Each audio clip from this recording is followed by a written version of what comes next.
جی شازیہ، بہت خوب جو کچھ آپ نے اپنے بارے میں بتایا ہمارے ناظرین کو اپنے کام کے بارے میں کہ کس طریقے سے آپ کن اداروں سے منسلک ہیں اور خواتین کے حقوق کے لیے یہ سارا کام کر رہی ہیں. تو شازیہ، میں آپ سے سٹارٹ میں بھی جیسے میں آپ سے پوچھی تھی کہ اپنے بارے میں بتائیں، تو میں آپ سے پوچھنا چاہوں گی کہ ایسا کون سا واقعہ تھا یا کون سی انسپریشن تھی جس کی وجہ سے آپ اس فیلڈ کی طرف آئیں؟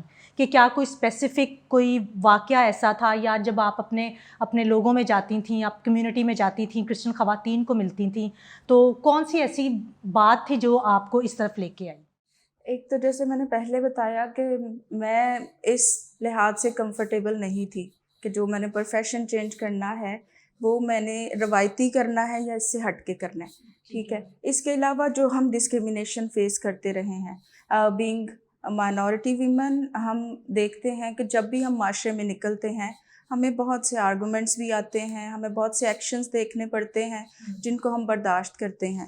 تو یہ فیلڈ چننے کا جو مقصد تھا، ایک تو یہ کہ ہمارے معاشرے کے اندر جو روایتی ہمیں پیشے نظر آتے ہیں ان سے ہٹ کے کچھ چننا تھا، اور دوسرا ہم جو ڈسکرمنیشن فیس کرتے ہیں اپنی کمیونٹی کے اندر، اپنے اسکولس کے اندر، اپنے مطلب ورک ہم پلیسز کہیں پر بھی جاتے ہیں تو کہیں پہ بھی بالکل جا کے جو ہماری آئیڈینٹی ہے اس کی وجہ سے جو ڈسکرمنیشن ہے اس کو کس طرح سے سلجھانا ہے یا اس سے کس طرح سے باہر آنا ہے. مجھے یہی چیز امپریس اس نے کیا کہ میں کس طرح سے کیا پیشہ اپناؤں کہ میں ان چیزوں سے نمٹ سکوں. اب اس سے پہلے ہم نہیں جانتے تھے کہ کانسٹیٹیوشن کیا ہے، لاز کیا ہے. بالکل. یہ اور کس ابھی طرح تک بھی سے میرا خیال ہے ہماری بہت سی خواتین، ہماری بچیاں ان چیزوں کو نہیں جانتی، ان کو اویئرنیس نہیں ہے ان کے بارے میں. بالکل ایسی ہے، کس طرح سے ڈسکرمنیٹ کرتے ہیں. بینگ مائنورٹی ویمن مجھے بھی بہت سارے ڈسکرمنیشنز کا سامنا کرنا پڑا. جب ہم چھوٹے تھے اسکول کے اندر ہمارے نام کی وجہ سے ہمیں ڈسکرمنیٹ کیا جاتا ہے کہ کرسچن نیم ہے. اور ایون ہم تو شاید ایسے گھرانوں میں پیدا ہوئے ہیں کہ لوگ کچھ سمجھتے ہیں کہ چلیں انکریجمنٹ ہوتی ہے. بعض اوقات تو یہی جو امتیازی رویہ جات ہیں ان کی وجہ سے بچوں کو اسکول سے ہٹا بھی لیا جاتا ہے، اور پھر یہاں بچے خود ہی بیزار ہو جاتے ہیں کہ ہم آگے نہیں پڑھیں گے. تو میری موٹیویشن شروع سے یہی رہی تھی کہ یہ جو ہم معاشرے میں فیس کرتے ہیں شاید ہم اسی طرح کے رویوں سے گزریں، ہمارے بچے بھی یہی دیکھیں، لیکن ہمارے سے جو آنے والی نسلیں ہیں شاید ان کے لیے کچھ سہل ہو بہتر. پائے. بالکل. ہاں تو جی. میرے یہی موٹیویشن تھی کہ کس طرح سے ہم نے ایسی فیلڈ میں جانا ہے جہاں پہ ہم بہتری کی طرف جا سکیں. تو میرے خیال میں اگر ہم قوانین پہ بات کرتے ہیں، اویئرنیس کے حوالے سے بات کرتے ہیں تو معاشرے میں کافی بہتری آ سکتی ہے. ٹھیک ہے شازیہ، جیسے کہ آپ بتا رہے ہیں کہ کس طریقے سے یا کون سی چیزیں تھیں جن کی وجہ سے آپ اس فیلڈ میں آئے، تو جب آپ نے یہ سوچا یا فیصلہ کیا کہ میں اس فیلڈ میں جاؤں گی، میں ویمن رائٹس پہ جو ہے وہ بات کروں گی یا ان کے لیے فائٹ کروں گی، تو آپ کی فیملی کا یا سوسائٹی کا کیسا رسپانس تھا؟ کیسا ان کو مطلب آپ کو سپورٹ کیا گیا یا ڈسکریجمنٹ ملی؟ فیملیز میں، کیونکہ فیملی کی طرف سے تو ایسی ڈسکریجمنٹ نہیں ہوئی، لیکن جو مسئلہ تھا وہ سوسائٹی کا تھا کہ جو راستے میں آتے جاتے محلے داروں نے پوچھ لیا کہ یہ کون سے دفتر ہیں جو راتوں کو لگتے ہیں، مطلب کام میں دیر سویر ہوتی ہے. جی. جب میں نے پروفیشن سٹارٹ کیا تو انہوں نے کہا نہیں، ٹیچنگ بہت اچھا ہے کہ آدھا دن گھر پہ ہیں، آدھا دن آپ آ کے گھر کو سنوار سکتے ہیں، گھر میں رہ سکتے ہیں. تو میں نے یہ ریزسٹنس اپنے میں پیدا کی کہ نہیں، جو میں نے چنا ہے میں اسی کو فالو کروں گی. اور فالو کرنے کا مقصد بھی یہی تھا کہ مطلب شاید میں اگلی نسلوں کو بھی، اپنے آنے والی نسلوں کو بتا سکوں کہ جو آپ نے فیصلہ کیا اس پہ کیسے ڈٹے رہنا ہے اور کس طرح سے اپنے آپ کو بہتر بنانا ہے آپ نے. جی بالکل. شازیہ، میں یہاں پر ایک اور بات کروں گی. جیسے اس کویسچن سے پہلے والے کا آنسر آپ دے رہی تھیں تو ڈسکرمنیشن کی آپ نے بات کی، تو نو ڈاؤٹ ہماری سوسائٹی میں ابھی تک ڈسکرمنیشن موجود ہے اور ہم مینورٹیز والے جو ہیں وہ اس چیز کو فیس کر رہے ہیں.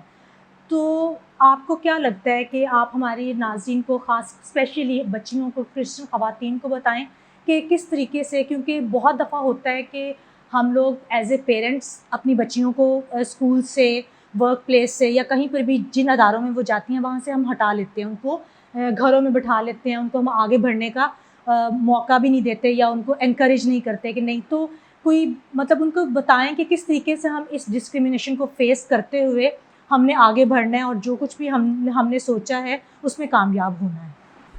سب سے پہلے تو آگے بڑھنے کا جو مین طریقہ ہے وہ یہی ہے کہ اپنی فیملی کے ساتھ اب فرینڈلی بیہیویئر ہونا چاہیے.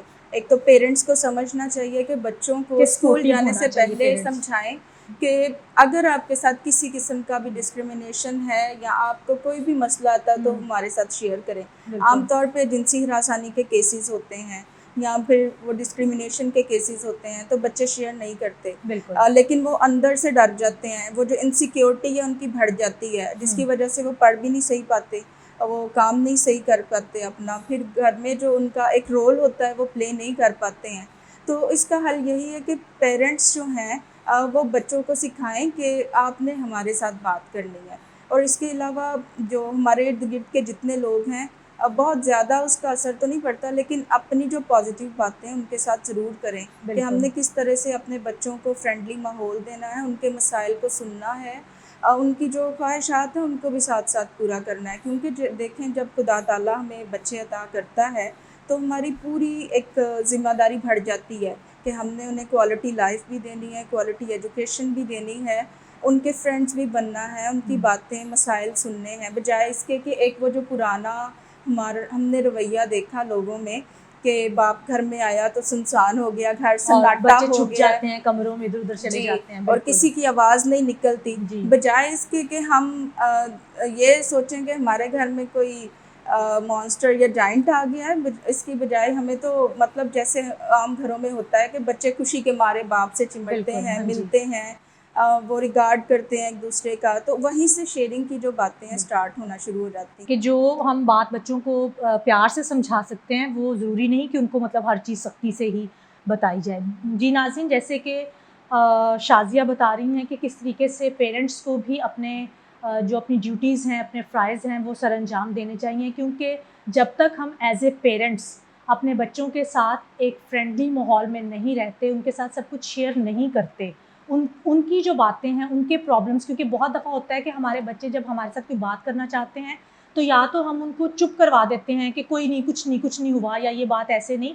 تو ان کے پرابلمس ہمیں سننے چاہیے, اچھے طریقے سے اس کو سمجھنا چاہیے اور دیکھنا چاہیے کہ یہ پرابلمس کہاں سے شروع ہو رہے ہیں, اس کی بنیاد کیا ہے, اور اچھے طریقے سے دوستانہ ماحول میں اپنے بچوں کو سمجھانا چاہیے اور ان کے مسائل کو حل کرنا چاہیے.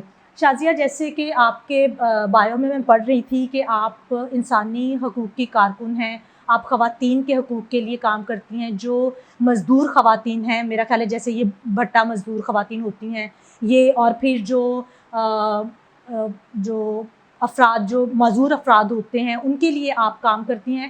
تو کس طریقے سے آپ اس کے بارے میں آپ تھوڑا سا بتائیں کہ کس طریقے سے آپ ان کے حقوق کے لیے کام کرتی ہیں, یا ان کو جو بھی ان کی جو ضروریات ہوتی ہیں ان کو وہ مہیا کرنے کی کوشش کرتے ہیں؟ جیسے میں نے پہلے ذکر کیا کہ میرا تعلق عوام تنظیم سے بھی ہے, اس کے علاوہ ایوارڈ ایک تنظیم ہے جس کی میں گورننگ باڈی میں بھی ہوں.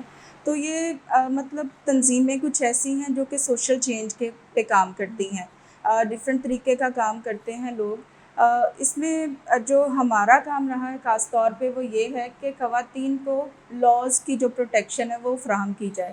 اب جیسے کہ ڈومیسٹک ورکرز کا ایک گروپ ہے جنہیں ہم گھریلو ملازمین کہتے ہیں, تو گھریلو ملازمین کے حوالے سے ہمارے ملک میں 2019 سے پہلے کوئی قانون موجود نہیں تھا, لیکن بات یہ ہے کہ اس کے ساتھ ہوم بیسڈ ورکرز بھی ہیں. قانون تو ان کے لیے بھی ابھی ایک پالیسی آئی ہے, لیکن ان کی جو امپلیمنٹیشن ہے وہ ہمیں نظر نہیں آتی. اب جو ہمارا کام یہاں پہ بنتا ہے کہ پہلے تو ہم قانون کے بارے میں بات کرتے ہیں کہ قوانین موجود ہونے چاہیے, پھر ان کی امپلیمنٹیشن کہ جو قانون کے اندر درج کیے گئے ہیں, فرض کریں گھریلو ملازمین ہیں تو اس میں بچہ مزدوری نہیں ہونی چاہیے. ہمارا آئین بھی کہتا ہے کہ 14 سال کا جو بچہ ہے اس سے کم عمر بچہ گھریلو مزدوری میں نہیں ہونا چاہیے. حالانکہ ہم تو کہتے ہیں کہ جو بچہ 18 سال کا ہے وہی جوان ہے یا وہی کام کرنے کے قابل ہے, لیکن چلیں یہ ایک کنٹراڈکشن تو موجود ہے, لیکن پھر بھی یہاں پہ آپ سڑکوں پہ نکل جائیں, آپ گھروں میں پہنچ جائیں تو آپ کو چھوٹی چھوٹی عمر کی بچیاں اور بچے جو کہ ڈیلی ویجز پہ ہوتے ہیں, سالانہ بھی ہوتی ہیں, منتھلی بھی ہوتی ہیں, کام کرتے نظر آئیں گے.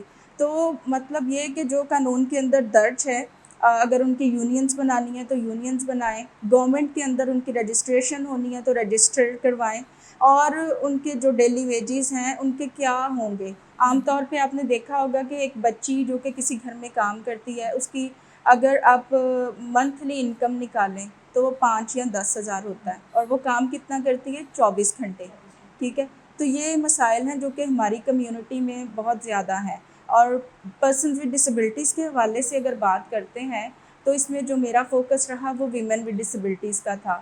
تو مجھے 2008 میں موقع ملا کہ انڈیا میں ایک ٹریننگ ورکشاپ تھی جس سے میں نے بہت کچھ سیکھا، اور میں نے وہ اٹینڈ کی. اس میں خاص طور پہ جو پرسنز ود ڈسیبلٹیز کے رائٹس ہیں اس پہ بات کی گئی، کیونکہ ہمیں وہاں سے یہ بھی اویئرنیس ملی کہ کس طرح سے ایڈوکیسی ورک کیا جا سکتا ہے، کہ جو پرسنز ود ڈسیبلٹیز ہیں ان کے لیے قوانین کون سے ہونے چاہیے، کس کے لیے ہمیں ایڈوکیسی کرنی چاہیے. تب پاکستان نے ایک معاہدہ ہے جو کہ convention on the rights of persons with disabilities کہلاتا ہے، تو وہ معاہدہ سائن ہی کیا تھا. لیکن وہاں سے ہمیں ایک تحریک ملی کہ اس کی ریٹیفیکیشن کے لیے بھی کام کیا جائے.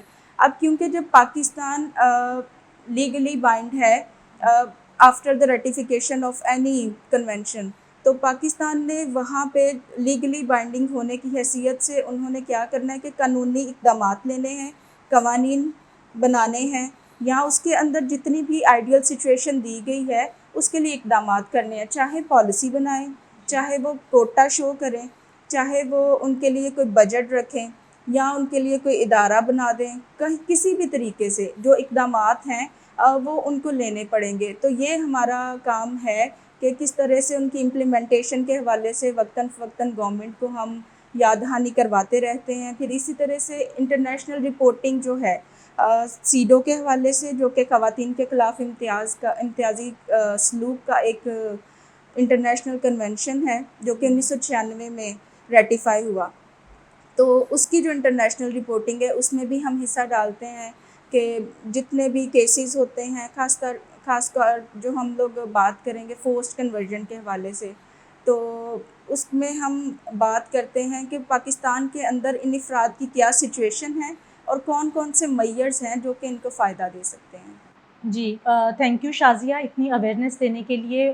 میرے پاس کافی زیادہ کویسچنس ہیں، لیکن میرا خیال ہے کہ وقت ہمارا جو ہے وہ ختم ہو رہا ہے. تو میں چاہوں گی کہ آپ ہمارے ناظرین کو خاص کر ہماری کرسچن خواتین کو، اور کرسچن جو ہماری بچیاں ہیں جو ابھی اسٹرگل کر رہی ہیں، کچھ بننا چاہتی ہیں اور آگے بڑھنا چاہتی ہیں، ان کو بتائیں کہ کس طریقے سے وہ اپنے رائٹس کو جانتے ہوئے اپنے جو بھی ان کے جو لاز ہیں، اور کس طریقے سے اگر ورک پلیس پہ ہیں، کسی انسٹیٹیوٹ میں ہیں، تو وہ ڈسکرمنیشن کو اوائڈ کرتے ہوئے کس طریقے سے وہ آگے بڑھ سکتی ہیں اور اپنے مقصد میں کامیاب ہو سکتی ہیں. جی اس کے لیے اویئرنیس بہت ضروری ہے کہ خواتین کو اپنے رائٹس کے بارے میں اویئرنیس ہونا بہت ضروری ہے. اب پاکستان کے اندر پرو ویمن لاز بہت زیادہ ہیں. اس میں کم عمری کے خلاف بھی قانون موجود ہے، اس میں تیزاب گردی کے خلاف بھی قانون ہے، وراثت میں حصہ کے لیے بھی قانون موجود ہے، اور پھر خواتین کو جنسی ہراسگی کے خلاف تحفظ دینے کا قانون بھی موجود ہے. تو ان قوانین کی جانکاری ہونا ہمارے لیے بہت ضروری ہے. اور اس کے علاوہ یہ کہ جو خواتین کے بارے میں ہمارا ایک رویہ پایا جاتا ہے کہ خواتین کمزور ہیں یا کچھ نہیں کر سکتی ہیں، تو اس خیال کو ختم کرنے کی ضرورت ہے. ایک ذہن سازی کی ضرورت ہے کہ ہم کس طرح سے خواتین کو امپاور کریں گے. اپنے دماغ سے اس بات کو ہٹانا پڑے گا کہ ہم برابر نہیں ہیں، ہم ایکول ہیں. ہم ہر کام، جیسے کہ آج کل کا ایڈوانس دور ہے، تو ہم ہر کام دیکھتے ہیں کہ خواتین کرتی ہیں. تو اس جو سوچ ہے اس کو ختم کرنا پڑے گا. اور پھر قوانین سے آگاہی کے ذریعے اگر آپ کی کہیں پہ بھی آپ کے رائٹس کی وائلیشن ہوتی ہے تو اس وائلیشن کے خلاف بات کریں. اور اس کے ساتھ ساتھ آپ اداروں کے ساتھ ضرور جڑیں جو کہ خواتین کے حقوق پہ کام کر رہے ہیں خاص طور پہ، یا انسانی حقوق کے لیے کام کر رہے ہیں، کیونکہ وہ ایک ہمیں راستہ دکھاتے ہیں کہ اگر وائلیشن ہوتی ہے تو ہمیں کیا کرنا ہے. جیسے کہ اگر Punjab commission on the status of women کی بات کرتے ہیں تو ان کی ہیلپ لائن ہے 1043. اور میں تو ہر جگہ ریکمینڈ کرتی ہوں کہ خواتین کو اس کے بارے میں پتہ ہونا چاہیے کہ پنجاب کے لیول پہ کہیں پہ بھی آپ کے رائٹس کی وائلیشن ہوتی ہے تو آپ ویمن رائٹس کی وائلیشن، جی ویمن رائٹس کی وائلیشن ہوتی ہے، ان قوانین کی وائلیشن ہو رہی ہے، تو آپ اس پہ ضرور انفارم کریں. پھر یہ آپ کو ایک گائیڈ لائن دیتے ہیں کہ کس طرح سے آپ اپنے رائٹس حاصل کر سکتے ہیں، جو وائلیشن ہے اس سے کس طرح سے نپٹنا ہے.